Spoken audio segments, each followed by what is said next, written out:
mina nifunde nibe nempilo engcono kunale mina engayithola.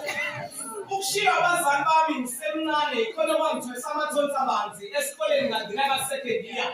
Ngaqala lapho ukupasha izimpahla zamandiya njengoba namhlanje ngayisubile. Ifuna nifunde bantu bami. Ayikho leyo ukuthi ukuhamba nokuzimbisa. Yebo sisalela emhluphekweni kodwa lokho akusho ukuthi siyosesifo esihlupheka. Ngakho ngiyethemba-ke mina ngizele amadoda esitombini lelikhali zomeya. Futhi okufuna amadoda akebika nisebanisukaniseka amahlupha anifika. Abafana abantu abakanjalo-ke hlezi bezoba yinhloko yesitimela esibhekeweni, elizweni, ekusaseni.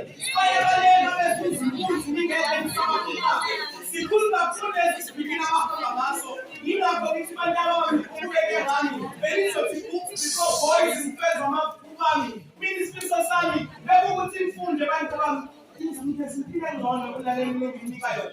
Ngakho-ke thabathani izicathulo zenu nisithikithe zengisayongena odabeni esikoleni. Kuyafana-ke nasemanzini kuyayifanele ugwedle ukuze uwelele ngaphesheya. Abangani ngizozikhethela kodwa ngigade injabulo yabo ingezi kuqala ukudlule yenu. Futhi ningazilwi izinto ezinganidingi ngoba lokho kuyamfaka enkingeni. Mntanami ubeke hamba ezofuna uphase kwezamabili.